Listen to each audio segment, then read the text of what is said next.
Hello, and thank you for joining the World Alliance for Arts Education to celebrate International Arts Education Week by attending today's webinar. The Art of Resilience, Art, Wellbeing and Creativity.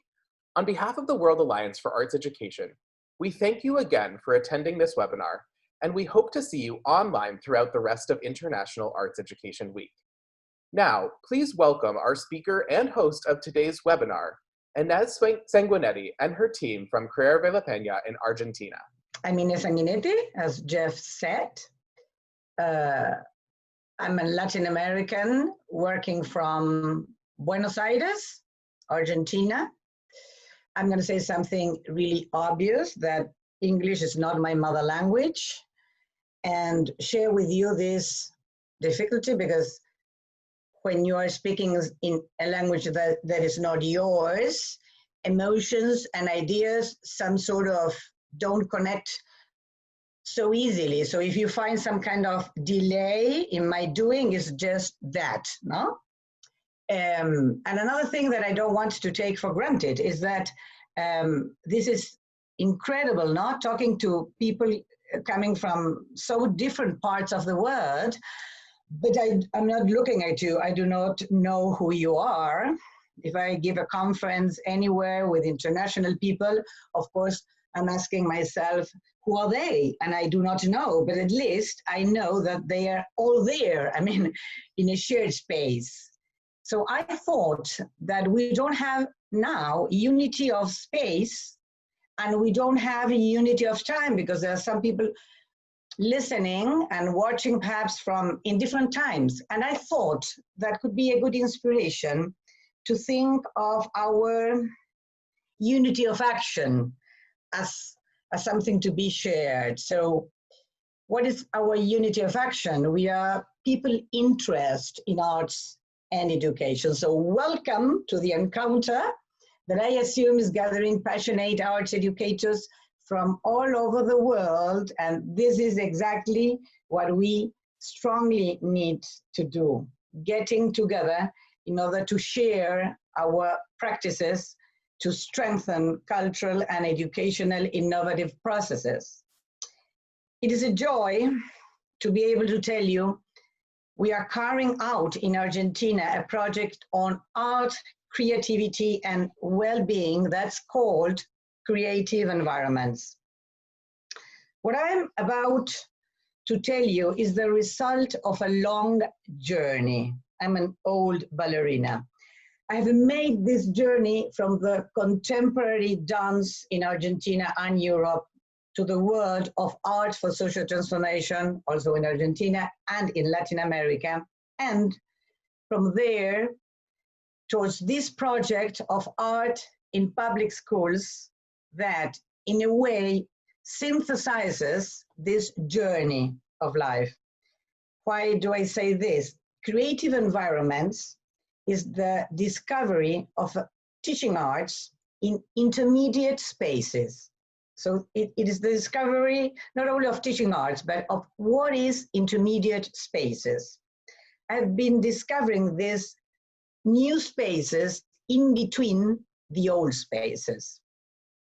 Everything I have done, whether it be a show in a theater, which I loved so much, a play at school, or a celebration in the open space of a community, it has always been a form of movement.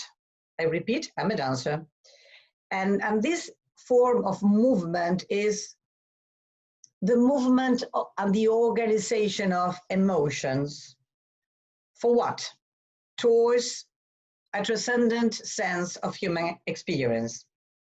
Today, I am going to tell you the foundation, the structures, and some examples, perhaps, of creative environments, a program that crosses and intertwines the school curriculum with creativity and art since 2012 now, and has been producing very good results. So, but before I start with creative environments, first of all, I would like to invite you all to do a very brief activity, because what a better way to value the role of creative and creativity in education, that open this shared space by inviting you to do one activity that's a very common or usual activity we do with students when we start a class. So I invite you to write over the course of 1.5 minutes, no more than that. In the chat you have down there a short answer to the following question. What door would you like to unlock after the pandemic?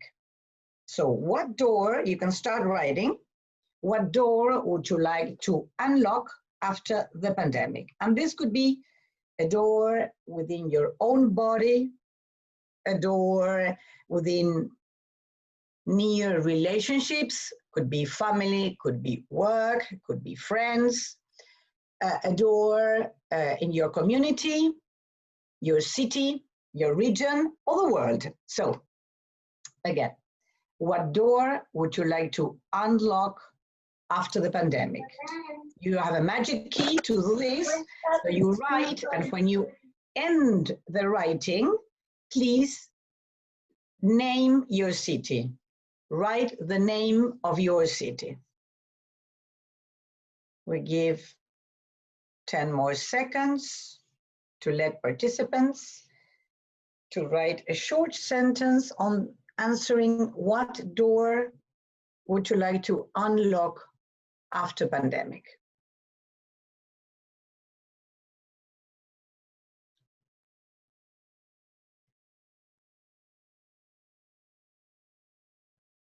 Well, and thank you so much.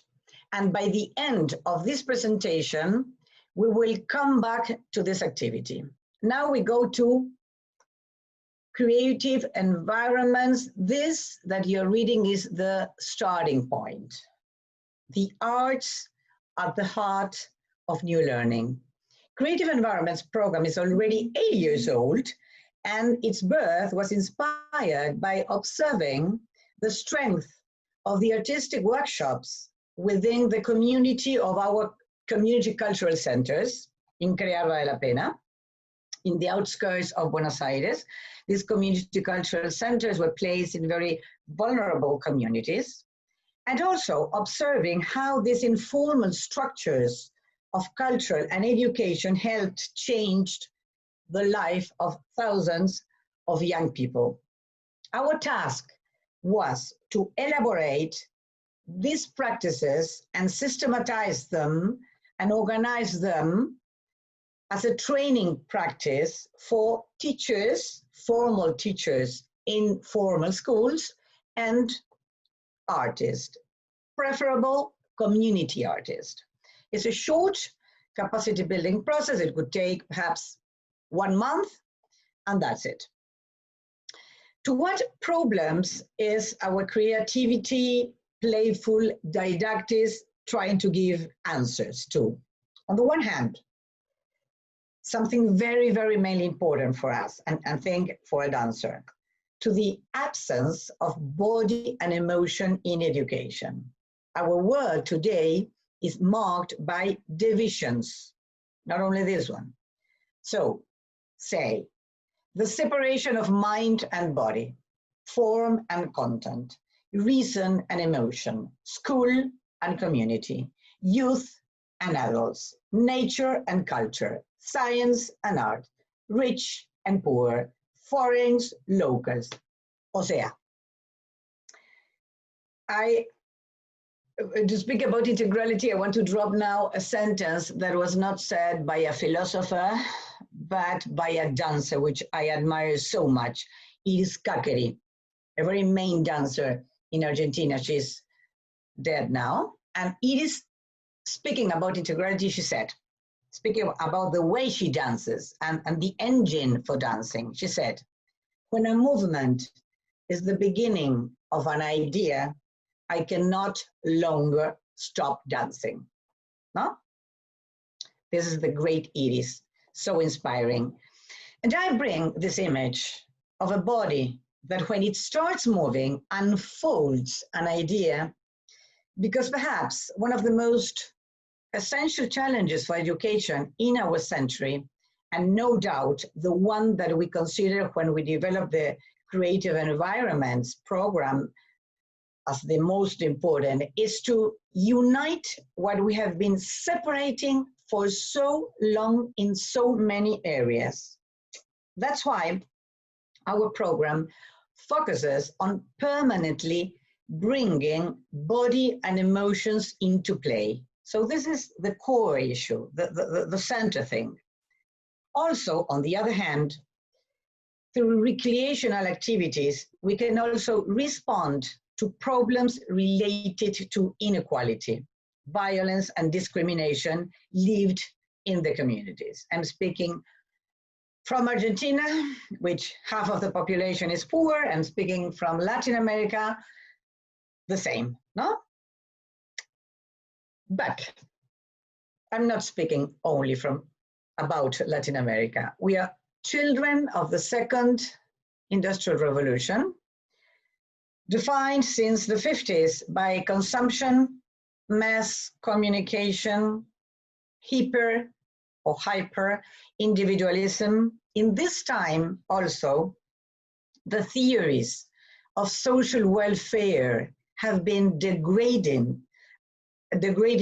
until almost disappeared. I'm not saying they have disappeared, but they are like vanishing, no? They are not the high voice. So this has installed, or it has been installing in our cultures, a climate of selfishness or save yourself. But what is education? Education was conceived not only to teach in literacy and numeracy, but to be able to think about the future progress. What does this entail? To make possible the encounter of citizens in each territory, of citizens in the world. I mean, this education was devised so humankind as a whole could get together to solve the problems of the planet. However, if that is so, why is it possible? This is really so bad, no?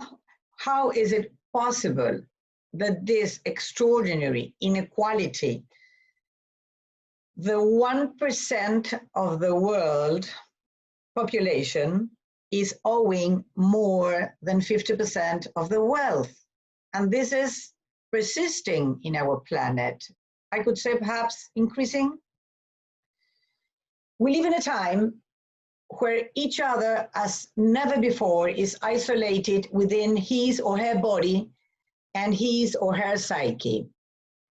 Perhaps not now in the pandemic, because now in the pandemic, we're having this beautiful, incredible time of shared values. We are all fighting COVID-19. And it doesn't matter in which territory is placed, originated, or still being living, we are taking care as a whole.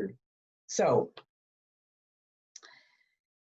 I think that if we could be, when COVID is over, we could be working in the same way we're working with COVID.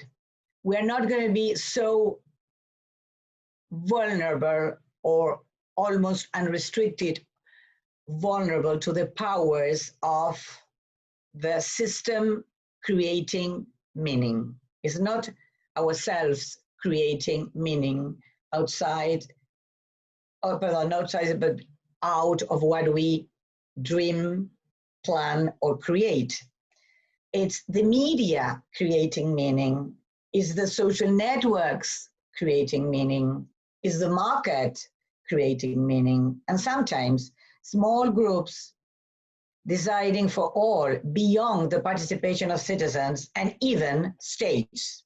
So, too much individualism generating not only an emotional and physical disconnection within ourselves, but also with the others, with the communities, with the context. Our planet is in a great need of integration. We need to develop tools of empathy. This is main. We need to have the fabrics of empathy and creativity to open the global conversation in diversity about the global wellness that still needs to happen. Many believe that education is a way to trigger this conversation, but I have a question. It's a very poignant question. I won't answer to this question. It's a dangerous question. Are discrimination, violence, and neglecting the planet ecosystem the results of a lack of education, or are they the result of the kind of education that we are delivering? A dilemma, no? Not an easy question to answer. As I said, I won't answer this, but we can keep together, stick with the question. Anyway, we can agree that even if it needs to be profoundly transformed, education remains perhaps one of the most extraordinary tools to create community, to create humanity. Recognizing this channel with the role of education was our starting point. Remember I said I was a contemporary dancer, and suddenly I jumped into formal education. So we told ourselves that the first thing we should promote to get out of this inertia was to generate a didactic, a practice that will prepare us to fulfill this integrality of education. Because we believe that sensitive experiences improve curiosity about other ways of lives. This curiosity fills us with questions and help us looking at this reality that we are living, not as the given or the only given reality, but the one that can be changed. We cannot feel empathy without strengthening our collaborative capacity to change together this world, no? And we need that, for that collaboration, we need to put body at stake, and especially joy. Joy, this word that is at the heart of culture and participatory art. I remember once a very important person, Joan Parr from Creative Scotland, now she's the director of Engaged Arts, and Joan once said, when I read, Inés, like 5 times the word joy in a public document, I said to myself, we are going forward. And I feel the same, no? Well, going to education, let's see all these incredible thinkers. For so long, all these extraordinary, brilliant intellectuals have been thinking the foundations of a sensitive, empathetic, critical, communal education. All of them. You can pick your favorite there, no? Or perhaps all of them are your favorite. I go back from Confucius to the present day. Let's see if I remember exactly, but Confucius says something, Confucio said something like this: I hear and I forget. I see and I remember. I do and I learn. So all these incredible thinkers also are saying similar things to this other guy, incredible guy that you already know for sure, incredible guy, Ken Robinson.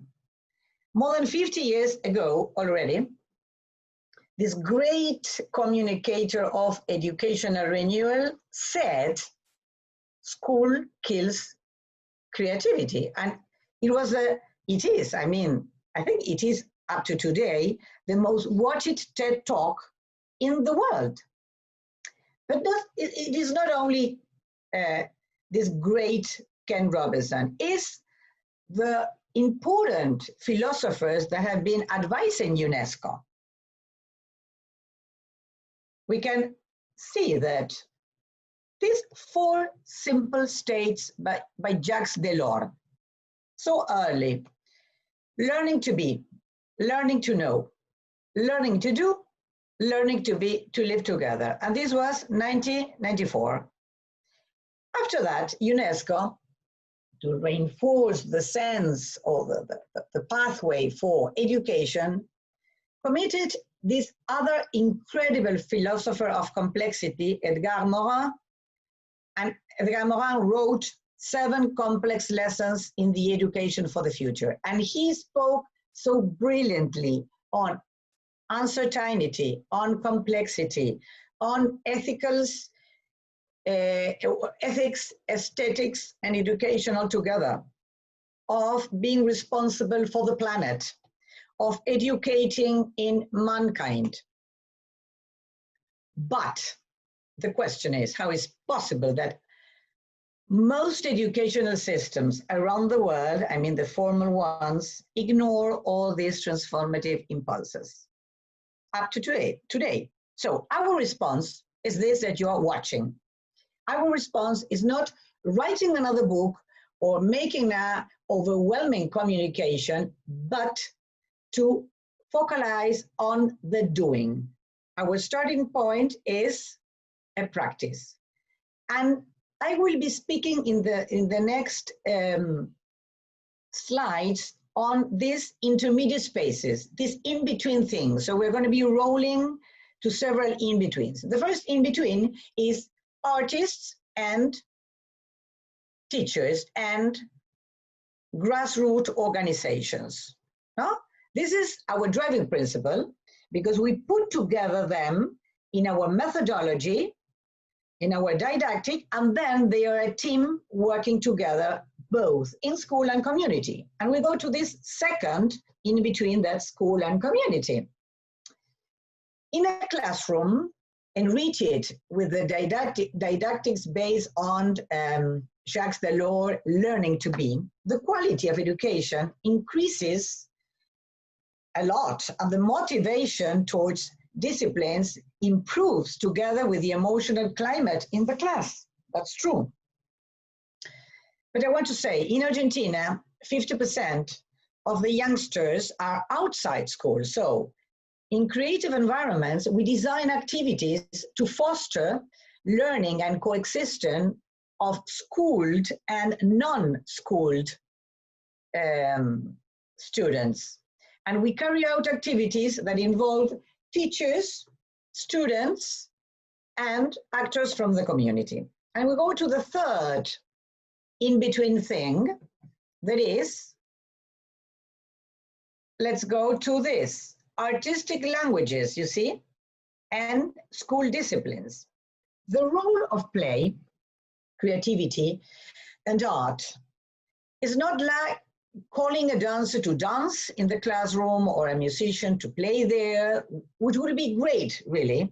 But what we do is to offer body, visual, sound, technology to be at service of the disciplines, helping us to apply ourselves to a very specific thing on the disciplines, because we are not the teachers. We do not know on the disciplines, but we apply our playful activities to the philosophy and the spirit of the disciplines.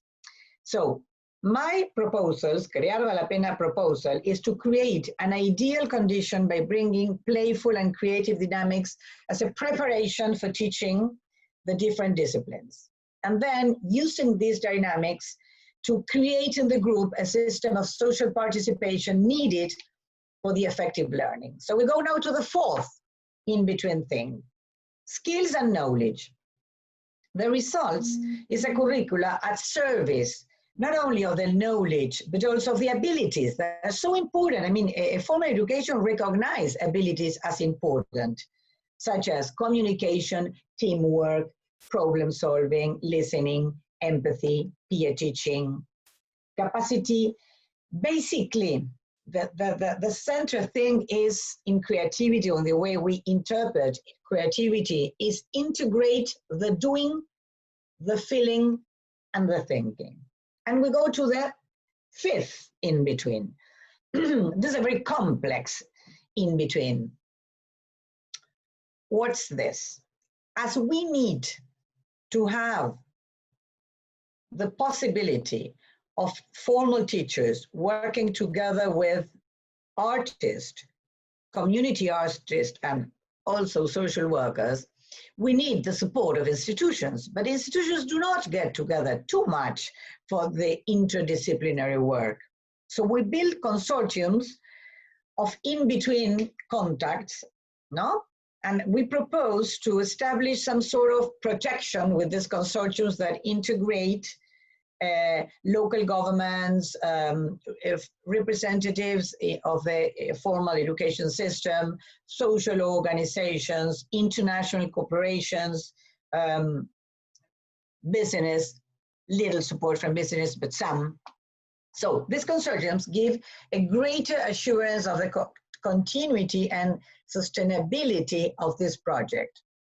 And at last, we want to speak on this outcome or result, which is a laboratory of in-between things.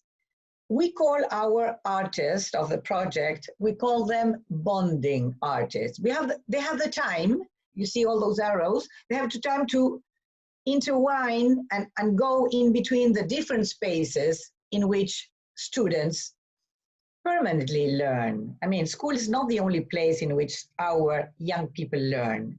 So the artists have the function of being mediators between schools and various community spaces, between artistic languages and school disciplines, between reason and emotion, between knowledge and social-emotional skills. And although all these notions are really worldwide accepted by the education field, still, I would say that we do not have this. We have the concept of situated education, but we do not have the practice of situated education. When I said situated education, I said education embedded in the context. Situated education entails the effort of bringing to the school or inside school the people from the territory.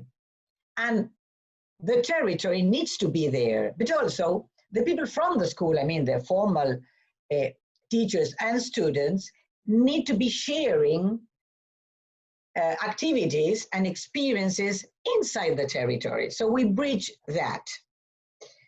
So this is it. Here you have the artist, so great people, and here you have the teachers. Don't they look like similar? I mean, after the trainee, no, you cannot say who are the artists and who are the teachers.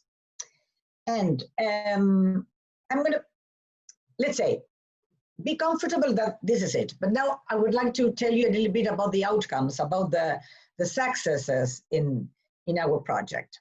The challenge that we have presented is based on this idea that we have to shift or go away from the idea of that school is literacy and numeracy during childhood or adolescence, and need to be thinking in finding which are the new spaces, the intermediate spaces, for a lifelong creative and interdisciplinary learning across life.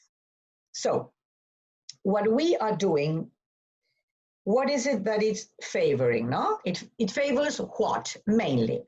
It favors creative thinking, it favors co-creation, and it favors collaboration. Creative thinking in the sense of putting together to create a thinking process, teachers, students, parents, people from the communities. Co-creation between adults and youngsters. Collaboration in peer learning that improves a lot the coexistence, you know, those bullying, violence, and discrimination problems we're having in all the schools around the world. The result is that the results that we are achieving so far include this type of outcomes. 1, motivation. Creative environments has contributed to raise a renewed interest in the students in the subject that they have to address. 2nd, Students, teachers, and school directors value highly the possibility to improve coexistence. Really, nowadays in our country, but I've been traveling to Latin America, and we can watch the incredible good movies on violence in school, and we see violence in schools around the world. So this improves coexistence. And you don't need 5 years to improve coexistence. If you start integrating body and emotions, you need like 5 months.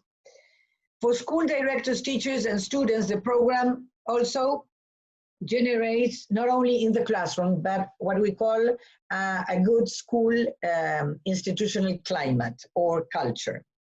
Teachers and students value the program's capacity to do work with alternative elements and being approved in that. Students recognize the improvement of their formal learning by playing. This is incredible. And of course, in every case, the socio-emotional capacities were rated excellent. So, what it is about, this sense of playing, no? Because you can play in so many ways. I will tell you the way in we have devised our perspective in playing-based didactic. See? Our strategy is enjoyment and experience, body as emotions, as I said, and the play facilitator or the bonding artist is basically what in this playing thing?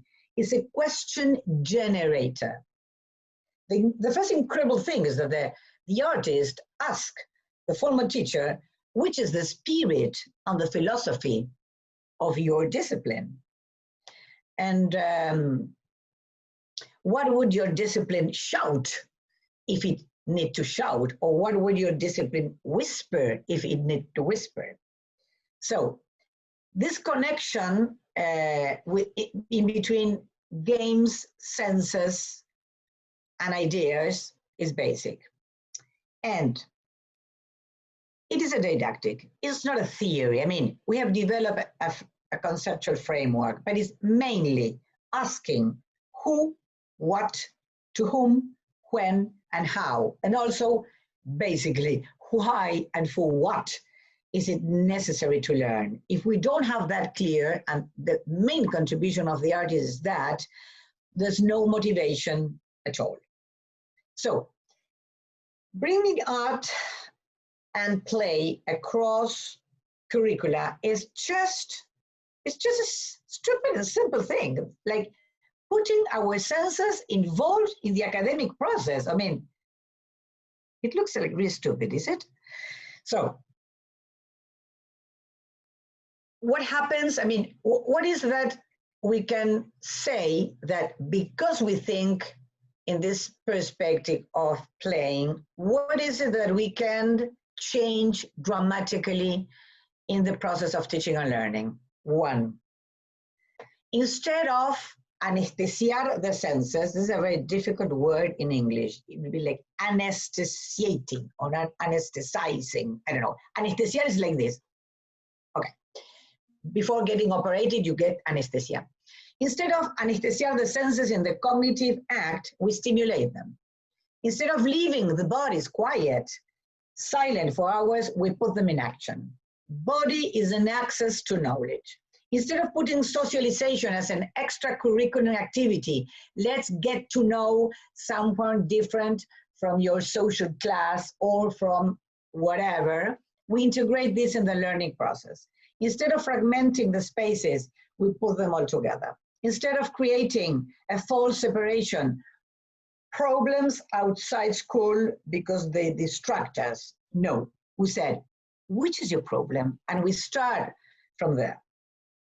Instead of working from the shortcomings of vulnerable young people, remember that we work with vulnerable contexts, we work basically identifying the powers of people living in poverty context from the very beginning. If a vulnerable student can carry out small projects along his school life. I mean, small projects in school, small projects with the community, small projects with different people, not only from his or her community, that person will be able to define a life project after. And I mean, there are so many ways of doing this. You can do this from the sports also, for example. But we did it from the arts, because the art produces something I would love to say it first in Spanish. El arte produce reencantamiento en el desencantamiento del mundo. The art produces enchantment in the disenchantment of the world.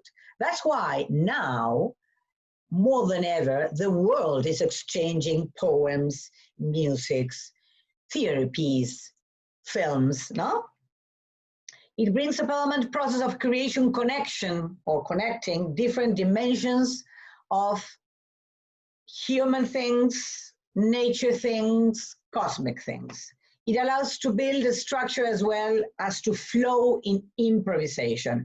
In our didactic, improvisation and structuring composition, it's a one-way, it's a two-way road. It brings us closer to understanding of integrality. Remember the great Iris Kakere.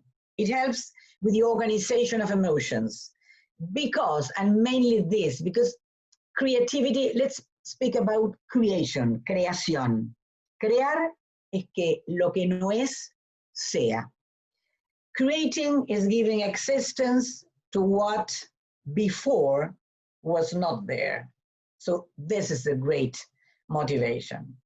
And we do it through playful activities, because playful is different from the arts. In the fine arts, which I love to belong there, you do not always have the fresh of the playing thing, no? The beautiful integrality of ethics, expression, and action.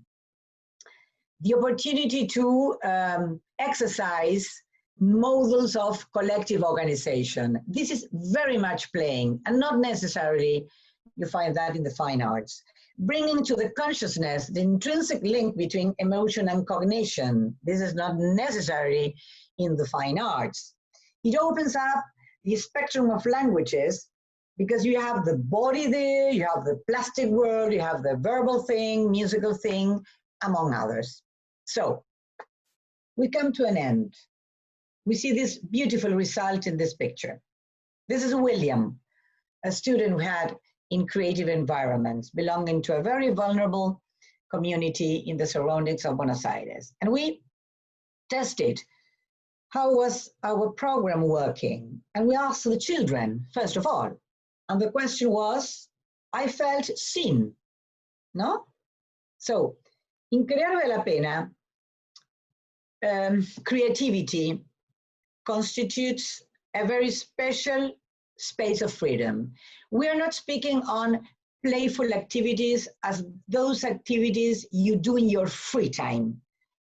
We are speaking about playful activities as the activities that throw yourself to freedom, or habilitates or open the doors to freedom.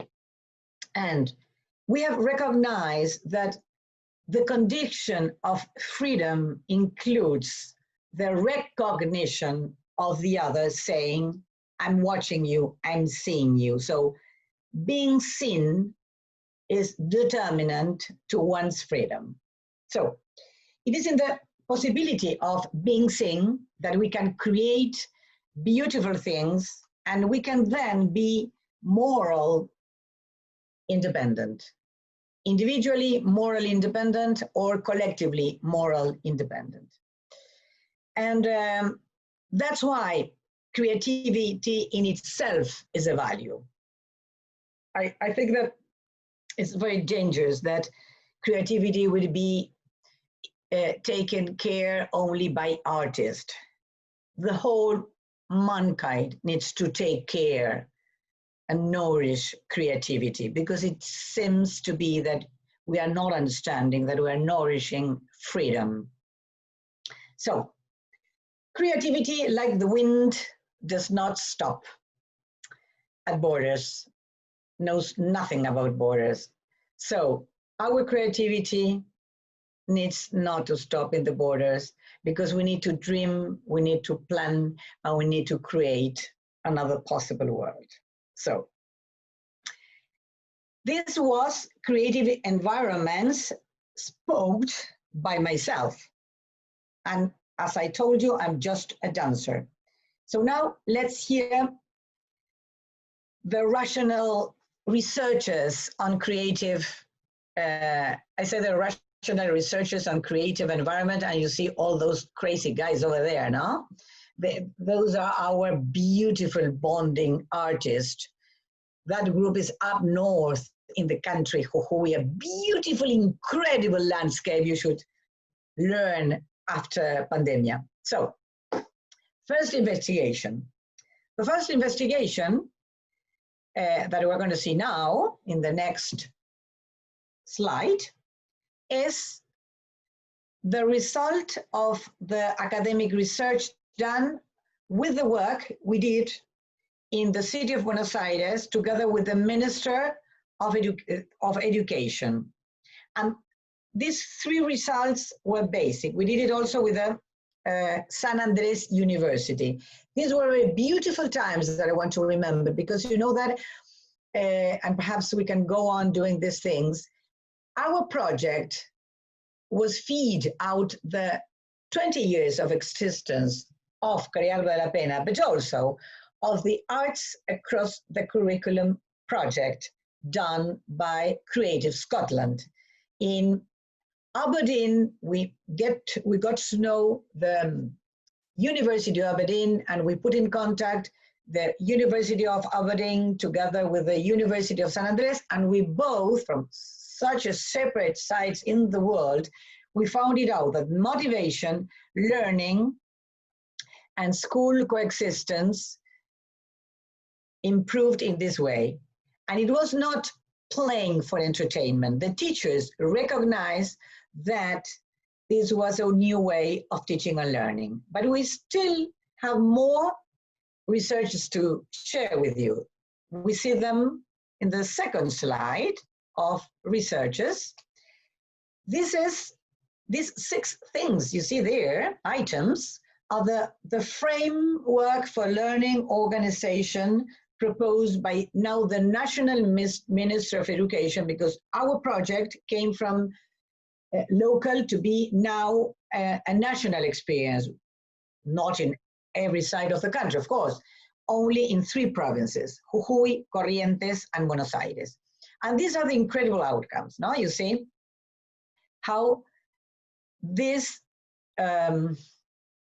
specific items on socio-emotional skills, which are basic in an effective learning, are really very well rated thanks to the didactic we have promoted.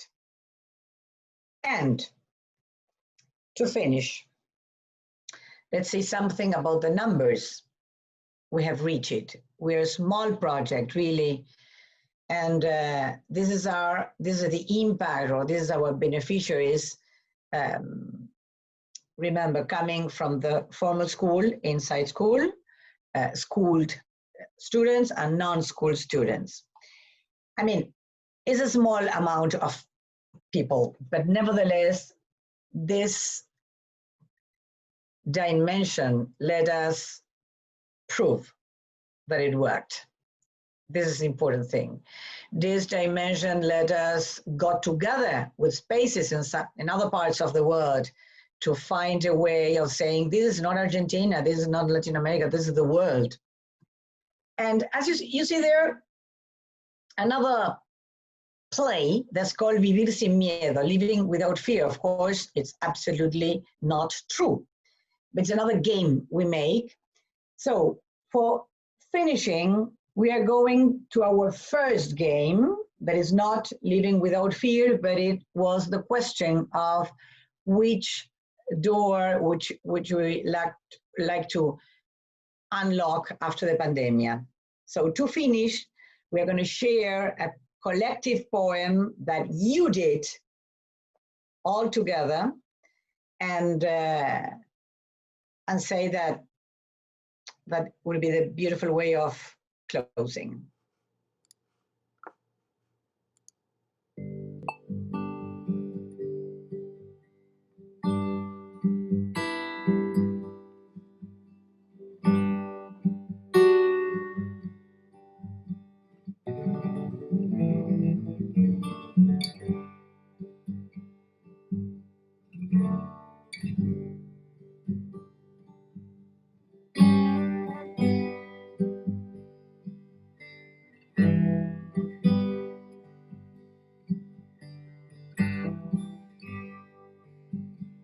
So moving, my God. I mean, I read such an incredible things, no? Opening the doors out of fear, opening the doors to the embodied learning from Mumbai, the infinite possibilities. Like all poems, this has been written, your words have been written with whole body. That's why it's so moving. Your bodies and your words sending an arrow that is hitting the center nerve of a word.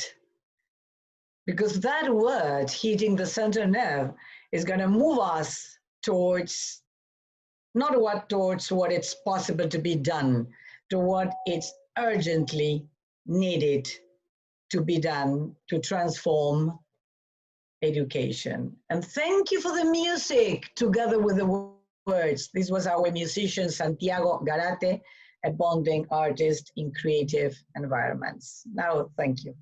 And Thank you so much. We're very appreciative of this wonderful presentation. We wish you all a very happy International Arts Education Week and look forward to seeing you online throughout the rest of the week. Thank you very much for attending.